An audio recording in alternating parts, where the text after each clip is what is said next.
Hey, so for the past 2 years and couple months, I have been working on my last video.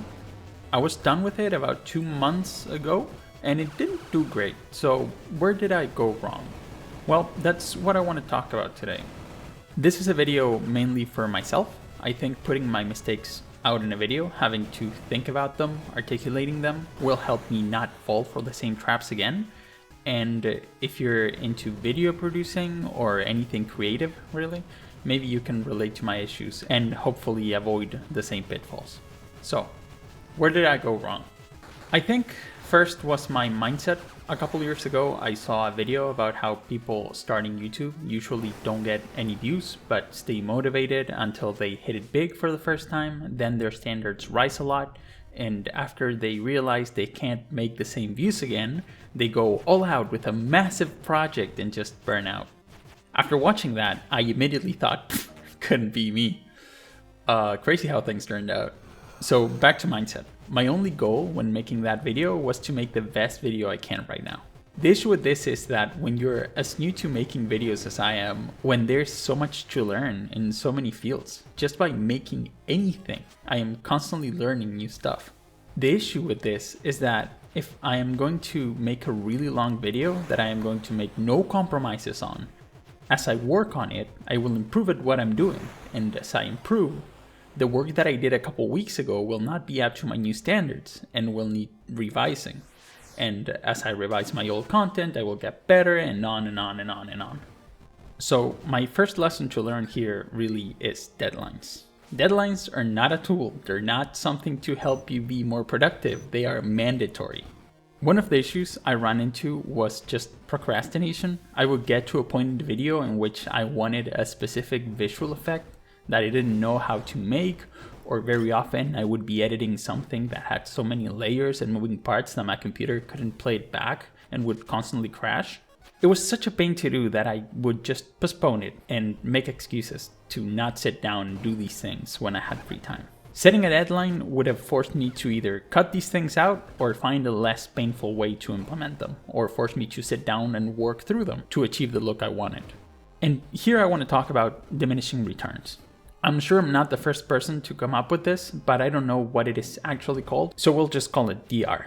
If you make a graph of how good something is, let's say quality, per unit of effort you put in, you would end up with something that looks kind of like this. If you were to make no effort at all, let's say you have an AI video farm, then your quality is going to be absolute garbage. But just by adding a little bit of effort, let's just say you point a camera at your face and talk whatever is on your mind.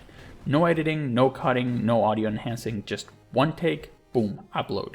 Just that little bit of effort won't make for a high quality video, but it will make your video vastly superior to AI slop. If you go further from here, maybe you add some lighting, do some audio processing, some editing, prepare a script, add some visual effects for emphasis, and then you end up with a considerably high quality video. But anything you do from here on out barely makes a difference. That is to say, after a certain point, it takes way too much effort to make for a very, very tiny improvement. Up here, you would have something like spending 6 months fixing some minor visual bug that nobody would have noticed in the first place. Minor upgrades in quality, massive effort. My whole point with this is that having a deadline would have forced me to make some compromises that probably wouldn't have greatly affected the quality of the video.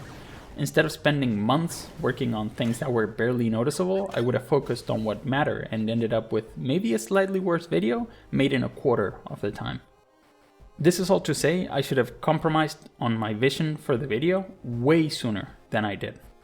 Maybe I would have had time to focus on different things. About 95% of my time on this video was spent on editing. And maybe I should have split my focus more evenly. Maybe some more should have gone to thumbnailing, maybe some more should have gone to titling, writing, audio. Another lesson to take here is to just not spend a disproportionate amount of time doing the little bit of video production that I like the most, which is editing in my case, and focusing a bit more on the parts I don't quite like as much. My next mistake does relate to editing. When I was editing certain parts of the video, my computer was almost dying. And in retrospective, that is because I was trying to load a 250 gigabyte project all at once. My approach has always been record everything first, drop it on the timeline, and edit from left to right the whole thing until it is done. This is not a very good approach. As videos get heavier, more complicated, and use more assets, DaVinci Resolve struggles more and more to load everything, and it's not too hard to get to the point where video playback is literally impossible. What I should have done is divide it into parts, and as I finish them, render them individually, and then stitch them all together at the end. This would have also meant way less rendering errors and crashes, and therefore way less rendering overall. Another mistake is also related to time management, and I've already talked about this a little bit on the deadlines part, but it bears repeating since this was my biggest mistake overall, I think. Have you ever heard of the 90-10 rule? It basically states that whenever you think a project is 90% done, it actually is just 10% done. And this applies to any project you ever undertake. It is so easy to underestimate a project when you're making steady and quick progress. But for any reason, that progress eventually grinds to a halt, and that's where the real challenges begin. And reality starts to set in. There's so many things that could be slowing you down. Maybe you were just getting through the easier parts of the project, and now you only have all the hard stuff to complete. In my case, I just kept wanting to go back and change things that I had already edited. I also would want something to look a certain very specific way, but that required me to learn several things and then implement them and completely fuck them up and then correct them. And all of this started adding up. At one point, almost 2 years ago, I said to myself, I will be done with this video in a month, maybe 2.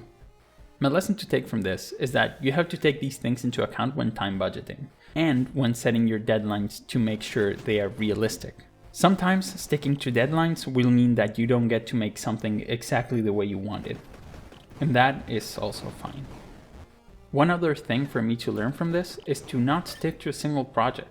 Whenever I'm working on something, I obsess over it way too much. Then I just burn out, my progress stalls, and I just keep trying to push through it very inefficiently. Setting a project in which I am stuck aside for a while is not a bad idea. Working on several smaller things at a time while I work on a big project is not only necessary to not leave my channel abandoned for 2 years, but also helps me not burn out. So expect smaller videos to come out in between my bigger ones from now on. The last and probably most important thing I need to learn from this is the importance of feedback. I think a lot of this wanting to make the video to my highest possible standard and basically wanted it to be perfect stems from a fear of criticism. Honestly, I think nobody wants to work on something for hundreds of hours to be told it's shit, but I need to make mistakes to learn. I need to fail to grow. And by trying to avoid that, working on a single video for 2 years, I have in a way robbed myself of so much feedback and so much learning. Imagine if instead I had worked on 20 videos, just 10 a year. That's less than a video a month. Then I would have 20 times the amount of feedback, of comments telling me where I fucked up and what things to improve. There was a comment on my last video telling me basically to just stop with the one frame notes. Reading that was like an epiphany for me. When I was making those notes, I was thinking mostly that I'd done it before and people always talk and ask about them in the comments, and I've always been flattered that people care enough to pause and read them. That just feels good to me. So for my last video, whenever there was anything that I needed to clarify or add, I would just add a one frame note. After I read that comment, it instantly reminded me of how much I hate these when I'm watching a video. After counting them, I had at least 12, which is just terrible, and I would not have thought about this if somebody I annoyed with it wouldn't have told me about it. So in the spirit of feedback, I want to ask you if you have any ideas of how I could improve my content, please let me know. Write a comment. It doesn't have to be nice, or in this video in particular. Just if you would let me know what you think I'm doing wrong, I would greatly appreciate it. With that being said, last point in this video is I'm starting a Patreon. There's no tiers, but also no exclusive content, for now at least. There will be a free video on the making of my last video with details and some technical editing stuff. You can watch that on the link in the description if you want. It requires no account or payment method at all. It is totally free to watch. Also, I have been uploading my videos privately to YouTube a week before I release them to check for copyright issues, and I will probably just upload them a week early to Patreon, which could also help with early feedback. And that's it. Thank you so much for watching, and I'll be back soon. Bye.